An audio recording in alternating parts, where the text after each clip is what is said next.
All right, guys. Hey, welcome to another episode of the Practical Wealth Show. Today, we're going to talk about, my favorite subject, business. All right.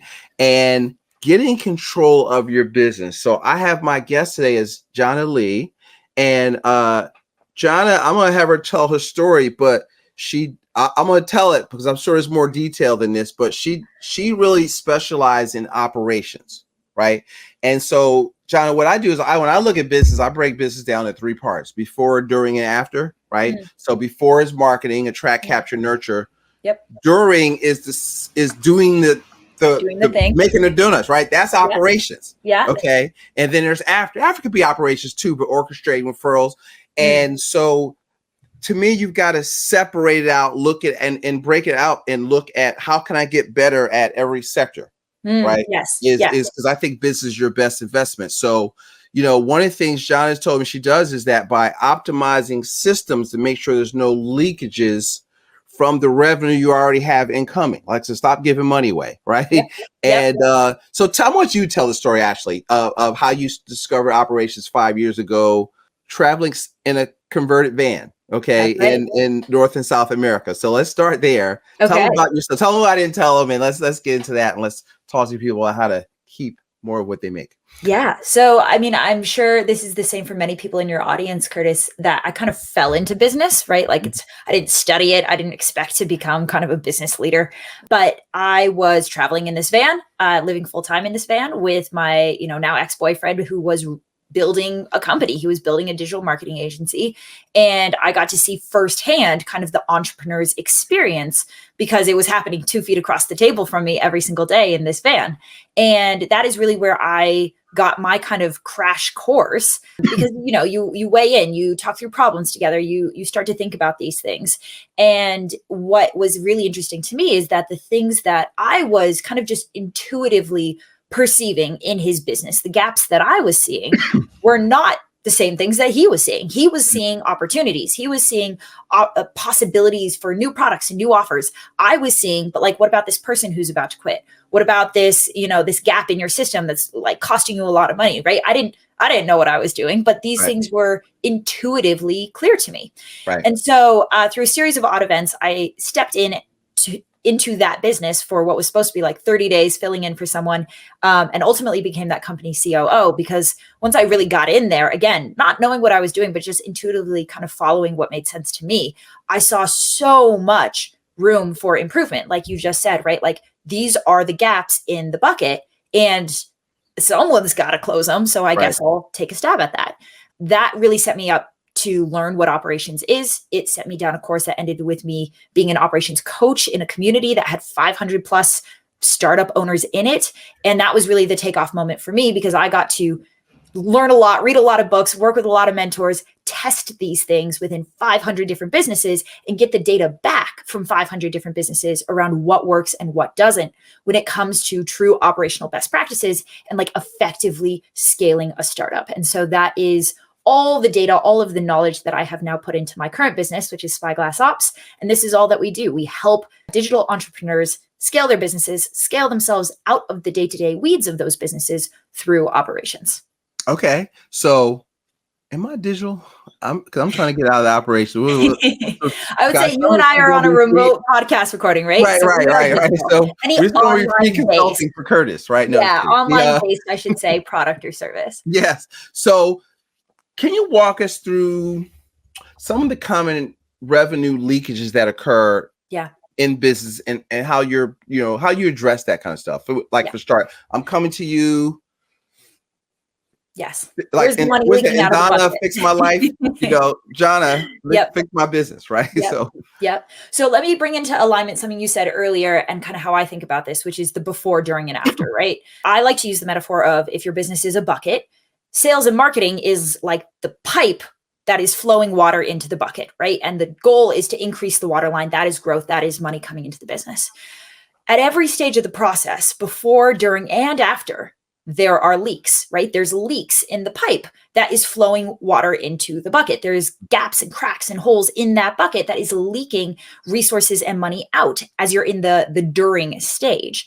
But one thing that you said is, operations is really the during. I agree with you. Operations is what allows for you to successfully operate the day-to-day of your business, like successfully deliver your product or service. But I actually have a more holistic definition of operations, which is that it is before, during, and after, right? Okay. There's gaps in your sales funnel. There's gaps in your marketing pipeline now. where the right operational systems, the right data can actually help you become more effective at acquiring clients. There's certainly gaps and holes in how you're delivering to your clients. And then there's probably gaps or holes where how you're reactivating, offboarding, getting referrals from, testimonials from clients. And operations really touches every single part of the business.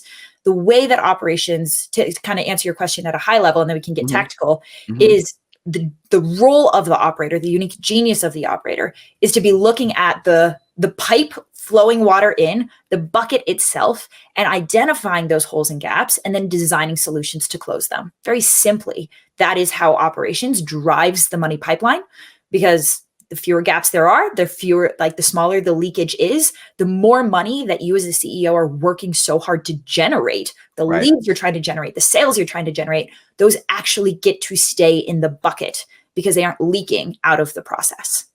And every dollar you save is $1 to your bottom line. And that is brilliant, right? Like, you've already paid to acquire that dollar. You've already generated that client. You've already generated that lead. They could leak out if your systems are sloppy, or they could stay in the ecosystem. If they stay, and if the process keeps them, then that is straight profit. Profit, right? And see, the purpose of business is to make a profit. It is. It ain't to create jobs. It's to create financial freedom for you, the owner. Okay. And you want to have a life, which goes back to stop doing minutia, right? How because what did Tony Robbins calls it? A lot of times we're the artist, and we just want to be the artist, but somebody's got to operate the thing you built. Yes. 100%. And that's what I hear. So let's stay on optimization, because that sounds like that's what I would describe operations. So a couple of things that 1, 2, 3 things that entrepreneurs miss that they could get better on, that they could, I'm looking at my business and here's big leaks that you see out there. Yes. Okay, great. So a couple of ones that come to mind. The first one is that actually entrepreneurs only see money leaking out of the business, and what they miss is time and energy. So really quick to back up, Curtis, I define operations as any action required across a business to optimize a company's ROI on its time, energy, money, and human potential. Okay. These are 4 core resources that go to work in the business every day. The job of operations is to get the most out of what you've got. And so money is key, right? Like, yes, your operator should be looking at the P&L, canceling subscriptions when you no longer need them, and making sure that, the company is staying profitable. Everybody gets that. Everybody agrees. What the great operators should also be looking at is, how is our team using their time ineffectively? How is my CEO using their time ineffectively? Why are they spending hours in Slack? Why are they spending hours doing low value activities, right? These are cracks in the bucket. If you as a CEO are spending your time doing like $10 an hour tasks, when you could be doing $100 an hour tasks, that is very active waste, right? Like, that is opportunity cost. That's revenue that you're not able to generate for your business because you're too stuck in the weeds doing small things that aren't worth your time. And so I would say that the number one gap that CEOs miss is that they're so focused on the money that they're willing to do anything to try and grab an extra dollar off of the table without realizing that it is costing their business way more than $1 for them to be running around doing everything reactive to their team, reactive to their clients, and not actually driving the company forward. So I love that. Right. And so I'm going to stay on the theme of getting out of the minutia, basically. Yep. And because I experienced that, like, so I in financial services, I'm doing this paperwork thinking like, this is what I'm supposed to do. Right. I hired my first VA like 2 years ago. Yep. And within 90 days, I had like literally tripled my production Yes. And that was not a cost. It cost me because I had to pay them, but it was really an investment, Yes. in my business. So I think that people look at how I can't afford to, because I was like, I can't afford to hire help. Yep. And if you start to look at the business, like I teach our clients, your business is your number one asset. Right. Right. And so instead of, to your point, what typical people in the financial industry would do, they want you to put money in cash balance plans and solo 401ks and send money away from the business. Yes. I want you to store capital and begin to look at, to your point, like those 4 levers. Like when you said that, I was like, I had a picture of, okay, look, here are the areas in my business that we can break down where we can, we already made the dollar. We already have a client. How do we service them? And so so I said all this to say, because I get you, now you get me fired up. So now I start talking that, my head is about to explode here. But how do we scale? How do we scale our time? And then looking at that, like, what are other things like that am I missing? Because it was funny when I was reading your thing, I was like, do I have operations? What am I missing? So I started thinking about my little business with a team of 4. Yep. And because I was thinking, well, big business operations, but when you say startups, no, these people are like, how many, like when the startup people, how many people are average in their operations? I know you got bigger companies, but what would you say from what to what? Yeah. So, we work with clients to help place or train operators. So generally we're working with that very first operational hire. Our clients can have team sizes of anywhere from 5 all the way up to, 20 before they decide it's time to bring in that very first hire.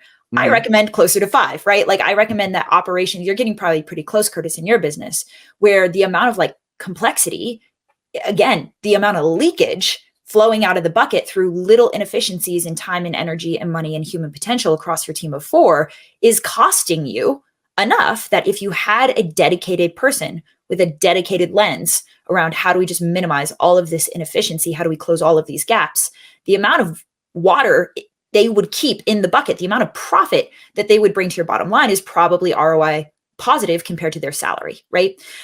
So you asked the question around like, how do we think about optimizing time? I think that that's a brilliant way to be thinking about this, right? So let me give you an example. I was working with a client the other week who was really, really resistant to letting go of client invoicing and billing. He's like, Jhana, it only takes 2 hours a week. I like to see the money come in. The clients respond to me. I think that this is a good use of my time. So I said, okay, let's plug this in really quick. How much does your company pay you for your time versus how much could they pay an administrative VA or an executive assistant for the exact same task? And how much would your company save just in pure labor costs? How much would it save? Right. And that was like, I don't know, I'm making numbers up now. It was like 15K or something over the course of a year. Okay, that's not massive, $15,000. That's leakage, but it's not terrible.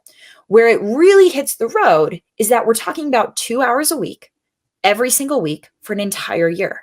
And so the real ROI of delegating that task is what could you, Mr. CEO, do with an extra 100 hours this year?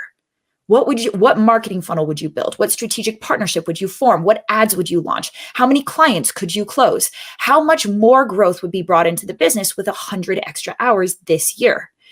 That number was like $50,000 to $100,000, right? So that's the real ROI. Curtis, you said something brilliant, which is your company is your greatest asset to you. I would say the reverse is also true, which is you are the greatest asset to your company. Yes. Your time, your energy, your creativity, your innovation, your growth driving activities is the number one asset that your business has to work with.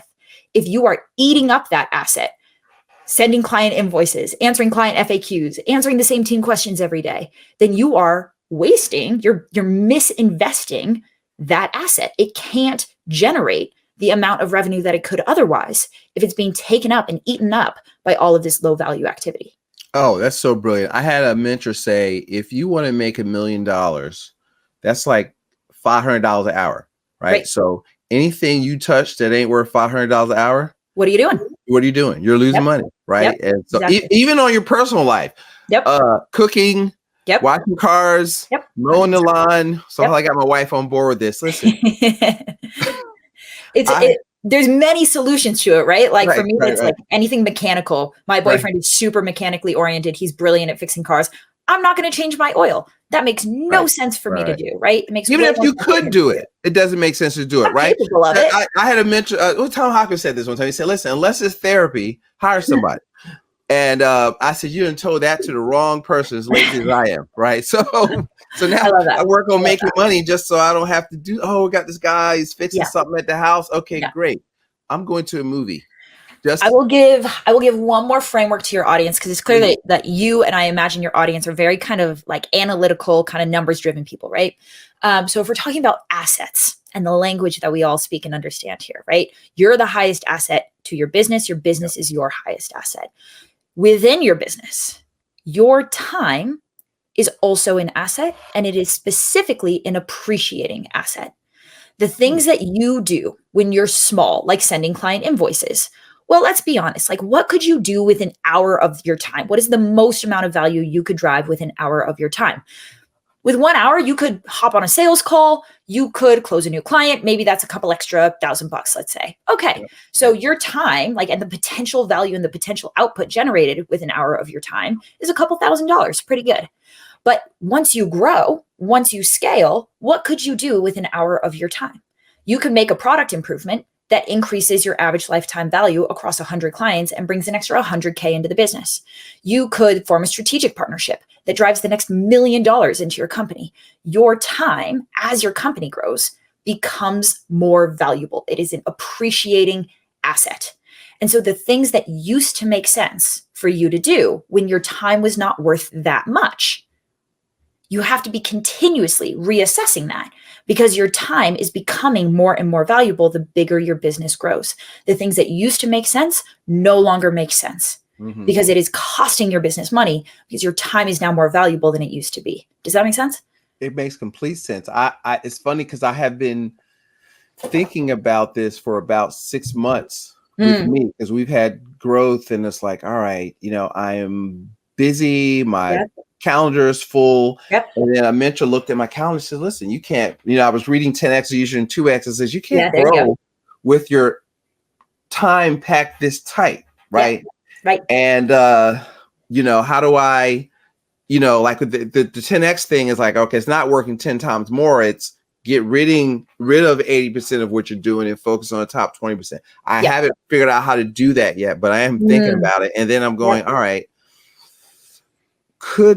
if I had, what would an operator do? I was really having this thought. And then what would I do? Because I still have to make it rain to pay for all this stuff, right? 100%. And but could I make it rain even more? I mean, I think these are the conversations that business owners are having within themselves, that if y'all are listening to this, and sometimes you have to get out. You don't, like, if you don't, first of all, you can't hang around people with jobs and ask them what they think. Sure. Okay. You're not going to have the best insights for you. Right. So you have to get around, like listening to Jhana. You got to start to think what she's giving you. Like I didn't really think about it as an appreciating asset. And then you actually expanded my vocabulary or my thought process around operations, because I thought it was this little thing. It's really everything. Yep. And so that was I got it in my notes. So that's thank you for, if I don't hear nothing else, but now I gotta really follow you. So is there anything else that you like to bring up in terms of a CEO optimizing their time, like maybe one or two tactical things that we can give them to walk away with? And I should try this. I'm hearing you ask two questions, Curtis, right? Which is, number one, let's say that I get all of this time back. How should I be using it in order to 10x my growth? How should I as a CEO be reallocating it? That's a great question. And then the second is like, what specifically is an operator doing to helping me get all of that time back, right? So let's answer that question first, which is like, for example, that's what I meant, Jhana. That was okay, cool. Glad I'm answering the right question. So for example, I have like our core offer is an operations coaching program, right? And the very first week that somebody enters the program, we have them run a time audit, not on themselves, that happens next, but actually on their CEO. So what I just talked about of like your time being an appreciating asset, we have a tool, we have a framework for helping the operator quantify all of the things that a CEO is doing, where they're spending their time, and what is actually moving the needle versus what is the low value, low leverage tasks that's just eating up all of their time and preventing them from being creative. So we build that time audit around the CEO and then look at that data with the operator and their job. You ask, like, what does an operator do? Very simply, their job is to take the bottom half of that list, all the low value activities that you're doing, and find a way to automate, delegate, or streamline those activities. That's operations, right? Could this be done with an automation? Could this be done with AI? Could this be done by another team member? Could this be done with a better system, right? Their unique expertise is to know how to answer that question and to execute on that. The result is that our CEOs within the first 3 to 6 months should be getting 10 to 20 hours back every single week of free space. Because the answer to your second question, Curtis, of like, what should I be doing? Unfortunately, I don't have an answer for you because I don't know your business, right? But that is your job as a CEO, your privilege as a CEO is to ask and answer that question. How do I drive the next wave of growth to my business? What does 10x growth look like? What is a 10x activity that I could be reallocating my time towards? The challenge most CEOs find themselves in is that they don't have enough free time to be creative, to think deeply, to think boldly. They are so busy running the day-to-day that their company suffers because it suffers from their lack of creativity because they don't have the energy and they don't have the bandwidth. They're just too busy keeping the trains running on time. So your operator's job and how they drive growth to the business ultimately is they free up your time so that you can turn around and do what CEOs do and figure it out and drive the next wave of growth into the company. And you wouldn't have been able to do that, or you currently can't, if you are too busy running the day-to-day, burning the candle at both ends with no energy or creativity left over to figure out what's next. That is so true. Like, you have to get it out of the business to see it as this thing outside of you. Yes. And if you're in, this is an old Dunkin' Donuts commercial, making the donuts all the time, you don't have time to think, even though you're productive and you're getting a lot of clients, you have to, how do you grow? You got to think about growth. You have to, imagination, but if you're so busy working, you can't imagine, you can't engineer the growth. That makes so much sense. And when does, I guess you help them see this, like, so let's say I'm the CEO or I'm the owner, operator. At what point am I reaching the point where, okay, I need to replace myself? Basically, that's what you're saying? Right. In the operator side operating part of the business. Yes. Yeah. So this will depend on the specific business model, right? Okay. Some models are able to last longer than others, depending on how operationally complex they are. For example, in like online service-based companies, which is who we work with a lot of the time, generally they're looking at making that first operational hire or internally promoting somebody into the operations role when they have between 5 to 10 people on their team. And generally that corresponds with between 50 to 100K per month in incoming revenue, right? Okay. So right around that revenue range is where, again, things are just getting chaotic enough that there's enough leakage out of the bucket. You're losing enough time, enough energy, enough money that it is worth your investment to pay for somebody's salary to come in and keep all of that water inside the bucket. I've seen that with indirectly, as you say that, with I was in Russell Brunson, right? Where he said, look, I suck at running companies. Right. And he brought in people so he could stay on the creative side and keep growing. And he's, I've seen that. So just watching people from afar resonates because I've seen this language of people doing that. That is awesome. And the reality is, Chris, like when you study some of these big players and they're launching businesses all the time, they're launching ventures all the time, almost always the very first hire they bring in is an operator. Right? When it's just us and we're starting and we're small, we don't have enough going on that we need an operator to be that very first hire. But if you look at like the top players, the operator is a need to have very first member of the team because they recognize that if I upfront the investment in this person, they're going to turn around and they're going to build the systems. They're going to hire the rest of the team. They're going to manage this project into reality because that's not my genius. right? My job isn't to turn this into a reality. My job is to have the idea and then bring the right group of people together to turn it into a reality. An operator is the ringleader when it comes to executing that and making it tangible. And now your business is a sellable asset. Correct. So I was talking to this guy, I got this business. I had a $1.5 billion exit, and he's got this other thing, and he's not doing the work. It's like a pharmaceutical, something or other, but he's like, oh yeah, about 5 years we're going to exit with 6 million. So I'm seeing that. I'm sure he's not doing the operating. No, because if you want to exit your business one day, no investor wants to buy. They don't want to buy a sole proprietorship. They don't, or like they don't want to buy a 9 to 5. Right. No, they don't want to buy. I already have a job. I don't need to buy a job. I want Exactly. to buy a thing that works. That's going to throw off capital. Correct. And so the funny thing is, even if you don't want to sell it, if you get a good operator, you don't have to sell it because you're not working that hard anymore. Right. So you don't have to retire. Correct. You just can stay there and keep collecting the money because the business is your, I don't really believe retirement, but your retirement plan, because you've got this asset that's throwing off hundreds of thousands of dollars. The reality is, Curtis, many of our clients work with us and they come to us from a place of being like, man, maybe I should just sell this thing because I'm just so burnt out because I just hate it now. Like I hate having to work these long hours and not see a lot of return on that. I'm frustrated by all the stupid stuff that fills up my day to day. I don't like it. Maybe I should just get out.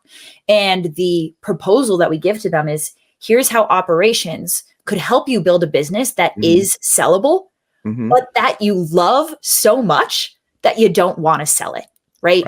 Our job is to make that decision very tough for you, because what do you want? Do you want a, 5 to 10 hour a week passive cash flow machine lifestyle company? Or do you want this massive sellable asset? Our goal is to help you earn the right to that choice. But the reality is that most of our clients start in the opposite choice, which is, how do I get out of this? Do I just burn it to the ground, or do I try and sell it off for parts, or do I continue to stay in it but burn myself out? And that is the ugly space where clients find themselves if they haven't put the right operations in place earlier. Wow, that's fantastic. Well, let me ask you this. This is my catch-all to make sure I didn't miss anything. What didn't I ask you that I should have asked you that you wouldn't talk about? I think the one nuance we should add in is like, what kind of operator do I need to hire, right? We've been using this really generic blank term. We've talked about when to bring this person in, but somebody might be listening right now and say, this doesn't make any sense because aren't COOs like $200K? And how could I afford to bring that person in if my company is only making $50K a month, right? Cool. Let's answer that question. Operations, just like any other role, any other department, has levels. It has entry level, it has middle management, and it has executive. Because operations is not super well understood, the only job title we think of when we hear operations is COO. We assume that if I'm bringing in an operator, it has to be a COO. And aren't people who call themselves COO really expensive? Yes, they are. The great news is you don't need a COO.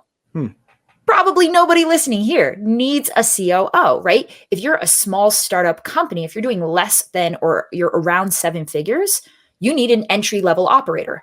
I would call that person an ops manager or an ops coordinator, right? That person is in like US domestic prices is closer to like 60K a year, way more affordable. And are they actually the right fit for the size of business that you have and the complexity of operations that you have? As you grow into like that multi-7-figure range, then we get into that middle management tier that's ahead of operations. And then when you're chasing 8 figures, you're pushing 8 figures, then we can talk about a COO. So I want to give everybody here the permission that like you can bring in an operator way sooner than you think you can, because you aren't actually looking for that, 200K, 10 years of experience COO. That's not the person your business needs yet. Right. That's brilliant, because you can grow, like you can grow into this. You start somewhere, because if you don't get the entry level one, you probably won't make the second level. Yep. Right. Exactly. And then it's really not a cost because you've grown your revenue. So and you wouldn't have grown your revenue if you didn't have it. As long as you're seeing this as an investment and not a cost. Investment in your growth, investment in your peace of mind, free time. Yep. And that person can also grow, right? Like, again, we do operations coaching. We take people from, I have no direct experience and no training in operations. And with the right coaching, they can become a head of operations COO. I've seen it happen again and again. So it's about investing into the level of operator that your business needs today, finding the right person, that right fit second in command, and then leveling up with them and allowing them to evolve and grow to continue to meet the needs of your evolving and growing business. Fantastic. Well, one, how can I follow you? I was going to say, who should be reaching out to you if they're hearing this? Yep. So you kind of describe your ideal person. And, hey, look, we could probably help you. You should give us a call. Yep. But if they, because I hear this even for people, like I've got a lot of real estate people that have hundreds of properties and trying to figure out how to run it. I hear the principles that you talked about can help them. They're just not looking at their business and they're up to their eyeballs and stuff and managing different teams. So I think it's the language and the thought process works because business is business. Yep. You know, you have a specialty, but business is business. So if y'all say, you know, but my business is different, then you're lazy because you're not thinking. All right. So I mean, we work with real estate people in the real estate niche and real estate space all the time, right? We do. Yeah. Again, business is business, money is money, people are people. So long as those things don't change, operations is going to be operations, and the same best practices will apply. In terms of, you know, if you're listening to this right now and you say, you know, I don't know if I need support on this. Yes, I absolutely need support on this. Or I just want to learn more. The best way to learn about us and what we do is our website. That's spyglassops.com. If you want to just learn more about operations before making that decision, follow me on social. The Jhana Li, like THE, Jhana Li, on Facebook, on Instagram, on YouTube. I drop free trainings every single week into my social media channels because I genuinely believe that the educational component around operations is the necessary first step before anybody can or will or should invest in operations, right? Like, don't invest into a person if you don't yet know or understand what they should be doing and why they're going to drive business, like growth to your business. So we start there. That's on social. If you're already convinced, grab us on our website and I'm happy to set up a chat with you and the team. All right, there we go. So folks, take action. I think that she gave you a lot of what I call writer downers. So I would go back through like I am, and you should have, I would take notes, but I was trying to listen. I was just trying to, you know, be engaged with what you talk about. I got to go back. And I see a page of notes, just the outlining of a thought process and how to work on your business. So if you step back, look, my business is my number one asset. How do I fix that? How do I buy my life back? How do I create financial independence so that I'm independent of the business? And it's still running. That's the goal. See, people don't know. It's hard to reach a target you don't have. And that's the target. You want to become financially free. And even if you sell the business, you're still, see, this is my job, John. I said, look, even if you stop doing the business, you're still supposed to be rich, right? So I want you building money, you know, outside the business too. But that is, I'm so glad I followed back up with you, John. This was a great conversation. Thank you so much, Curtis. Yes, my pleasure. So listen, I thank you for your time today. And I think this is maybe one of many, because I thought about like 3 other things that it sounds like you and I got more to talk about for sure. Yeah, we do. So guys, go, and we're going to put all her stuff in the show notes, and hopefully you got a little bit smarter on this interview today. And so, because our goal is to help teach you principles that help you become and remain, more importantly, financially free. Okay. And your business is the engine that drives that car. All right. So, and we just wanted to fix that for you. So Jhana Li, thank you so much for coming on the Practical Wealth Show. Thanks for having me. It's been great. All right. Yes, it has. My pleasure.